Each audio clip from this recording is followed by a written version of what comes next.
पिछले हम 10 साल से मैं बहुत करीब रहा हूँ नवाब महबूब आलम खान साहब और मुजाहिद आलम खान साहब के, और पिछले 10 साल से हम जो परेशानियों का सामना करना पड़ा, और आज माइनॉरिटी इंजीनियरिंग कॉलेजेस का अगर वजूद अमल में है तो वो सिर्फ महबूब आलम खान साहब की वजह से।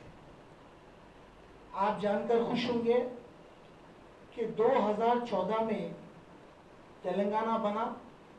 हम सब खुश थे कि तेलंगाना फॉर्म हुआ, केसीआर साहब सीएम बने और कॉलेजेस का एक अच्छा सिस्टम बनकर कॉलेजेस चलेंगे। जून में तेलंगाना फॉर्म हुआ। अगस्त में जब इंजीनियरिंग की काउंसलिंग आई तो आप सुनकर ताजुब करेंगे कि हिंदुस्तान में कहीं नहीं हुआ जो हैदराबाद तेलंगाना में हुआ। 174 इंजीनियरिंग कॉलेजेस को बंद कर दिया रातों रात। दुनिया में कहीं नहीं हुआ जो तेलंगाना हैदराबाद में हुआ। 174 इंजीनियरिंग कॉलेजेस का एफिलिएशन रोक दिए। हम हाईकोर्ट गए, हाईकोर्ट से ऑर्डर आया, वो हाईकोर्ट का ऑर्डर इंप्लीमेंट नहीं हुआ। फिर हम डिवीजन बेंच गए, वो ऑर्डर इंप्लीमेंट नहीं हुआ, काउंसलिंग चलते रही। तो मुझे अच्छा याद है, हम ये ऑफिस में बैठे हुए थे, बुलाए बड़े बाबा बुलाकर बोले कि तैयारी करो सुप्रीम कोर्ट जाने की। तो आप सुनकर खुश होंगे कि मैं, मेरे भाई मुजाहिद आलम खान साहब और चंद माइनॉरिटी इंजीनियरिंग कॉलेजेस के चेयरमैन साहब मिलकर दिल्ली गए और दिल्ली में सुप्रीम कोर्ट में ऑर्डर हम केस फाइल करें। 3 महीने सुप्रीम कोर्ट में हियरिंग चलते रही। दशहरा की छुट्टियां आ गए, सितंबर अक्टूबर में डिले हो गया।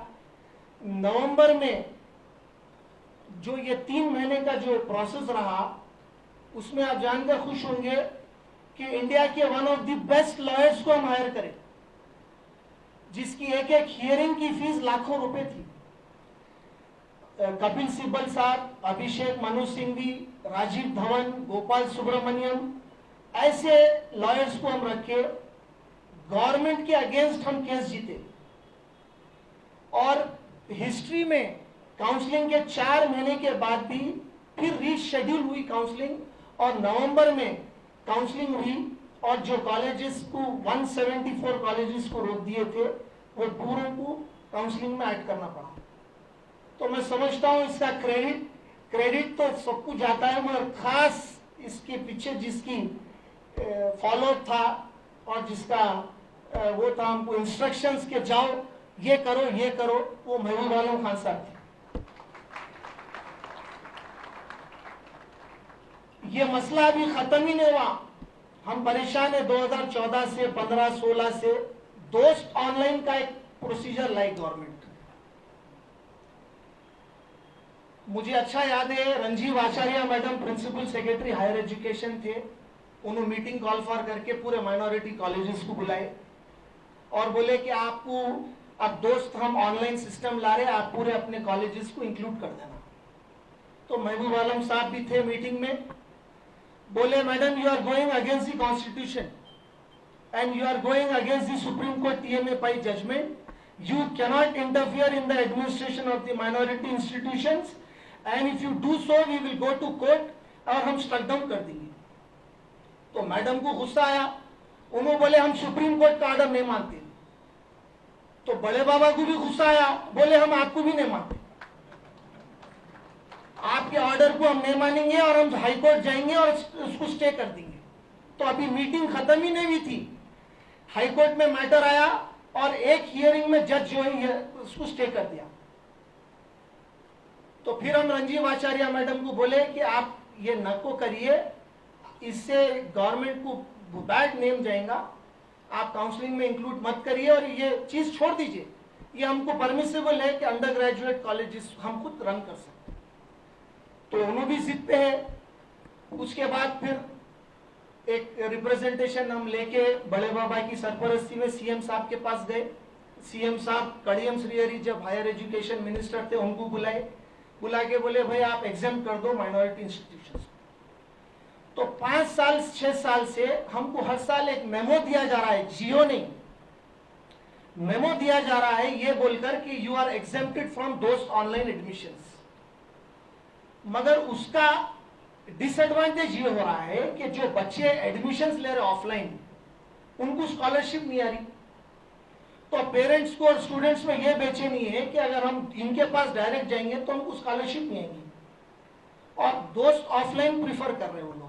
जो दोस्त ऑफलाइन में हमारे कॉलेजेस नहीं है, माइनॉरिटीज जो भी है, तो हम चाहते हैं कि मोहम्मद अली शब्बीर साहब इसमें इंटरवीन करें और हमको जियो अगर मिलता है तो बहुत अच्छी बात है। और आप सुनकर खुश होंगे कि ये तो केसीआर साहब की 10 साल की हुकूमत के बारे में मैं सुना रहा था। शब्बीर अली साहब से हमारे वालिद के मरहूम पिछले 40 साल से ताल्लुकात थे। हमारे लिए शब्बीर भाई हमारे सरपरस्त थे। कांग्रेस हुकूमत 2024 में बनी, मैं शब्बीर साहब के घर को गया, मुबारकबादी दिया, और एक मेरी फाइल पेंडिंग थी, मैं एक रिप्रेजेंटेशन दिया कि शब्बीर भाई ये मैं मेरे मरहूम वालिद के नाम से एक लॉ कॉलेज खोलना चाह रहा हूं। तो जिसका बार काउंसिल से भी हमको परमिशन मिल गया। अब जियो अवेटिंग है, तो एक हफ्ते के अंदर मोहम्मद अली शब्बीर साहब को जियो दिला दिए थे। मैं मशकूर हूँ, ममनून हूँ मोहम्मद अली शब्बीर साहब का कि प्रोसेस जल्दी कराए, और 10 दिन में फाइल मेरी सेक्रेटेरिएट से, हायर एजुकेशन से, फाइनेंस से सब क्लियर होकर हमको जियो मिला। और इंशाअल्लाह ताला हम मेरे मरहूम वालिद के नाम से इस साल लॉ कॉलेज स्टार्ट करेंगे। और ऐसे कई चीज़ें हैं जो शब्बीर साहब के पास हम बेझिझक चले आते हैं, आधी रात को जाते हैं। और इंजीनियरिंग का परसों जो एक पॉलिटिकल लिस्ट आउट हुई थी 20-21 कॉलेज की सीट्स एनहेंस की, तो मैं रात में फोन करा शब्बीर भाई को, तो बोले आप कल सुबह आ जाना, रिप्रेजेंटेशन बना के आना। तो हम सुबह रिप्रेजेंटेशन बना के शब्बीर भाई के पास गए, तो मेरे सामने जो दूसरे एडवाइजर है वेम नरेंद्र रेड्डी साहब को फोन करके बोले कि आप जो करें वो गलत करें, माइनॉरिटीज को आप नेग्लेक्ट नहीं कर सकते, और ये जो आप दूसरे कॉलेजेस को इंक्लूड नहीं करें उनको इमीडिएटली इंक्लूड करना। और शब्बीर साहब के फॉलो पे वो पूरे कॉलेजेस इंक्लूड हुए और पूरे कॉलेजेस को एडिशनल सीट्स मिले, जिसके लिए मैं आपका शुक्रिया अदा करता हूँ सर। और मैं दुआ करता हूँ अल्लाह आपको सेहत दे और लंबी उम्र दे। मैं फिर एक बार जनाब मुजाहिद आलम खान साहब का और महबूब आलम साहब का शुक्रिया अदा करता हूँ कि मुझे यहाँ पर बुलाए। बेहद शुक्रिया। अस्सलाम वालेकुम।